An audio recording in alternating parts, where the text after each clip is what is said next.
Rise up, lève-toi.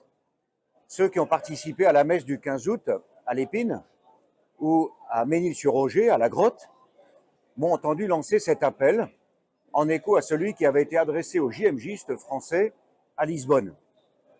Un triple appel à travailler à l'unité de l'Église, à se mettre au service des pauvres et à annoncer le nom de Jésus.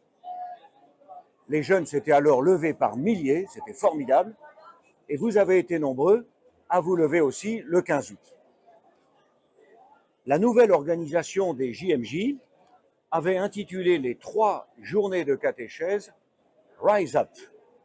C'est en anglais, ça se traduit par « lève-toi », mais aussi par « ressuscite » ou « relève-toi ». Marie se leva et partit en hâte visiter sa cousine Élisabeth, c'était le thème des JMJ. Et Jésus ordonne aux paralytiques « lève-toi et marche ». En ce temps de rentrée, alors que nous sommes présents sur la foire de Châlons, grâce à notre stand en partenariat avec le diocèse de Reims, je souhaite redire cette invitation à tous les diocésains. Lève-toi, écoute l'appel du Seigneur, regarde son visage, suis-le, marche avec lui, serre-le dans les pauvres et les plus petits, offre-lui ta vie, renouvelle les promesses de ton baptême, allez, engage-toi et lance-toi dans la mission.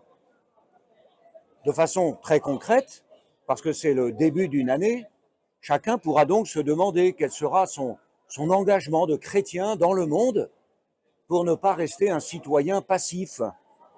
Il pourra se demander aussi quel sera son service dans la vie paroissiale pour ne pas être un chrétien consommateur. Des prêtres se lancent ces jours-ci dans une nouvelle mission, et je les remercie d'ailleurs de s'être rendus disponibles. Des fidèles laïcs aussi se lancent dans l'encadrement des scouts, dans l'évangélisation des enfants, dans une équipe paroissiale, dans l'accompagnement des familles en deuil, à la célébration des obsèques. C'est une belle présence de l'Église. De nouvelles personnes aussi se mettent au service de la communication ou prennent un emploi à la curie diocésaine dans l'équipe de travail autour de l'évêque.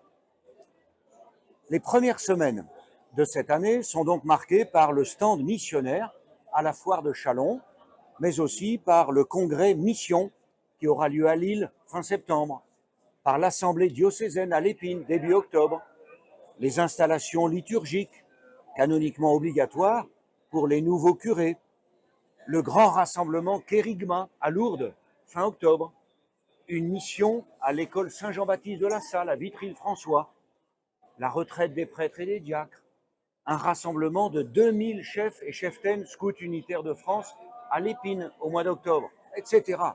Beaucoup d'occasions et d'événements missionnaires. Sans oublier l'engagement de nouveaux volontaires pour la mission, conformément au projet missionnaire du diocèse, prophète de l'espérance, au paragraphe 38. Des laïcs, des consacrés, des diacres, des prêtres sont invités à se rise up en se rendant disponibles le mieux possible pendant l'année qui vient pour participer à tel ou tel événement missionnaire dans le diocèse. Il y a des précisions dans la lettre d'information Église de Châlons de ce mois de septembre. Alors, réveille-toi, ô toi qui dors, relève-toi d'entre les morts et le Christ t'illuminera.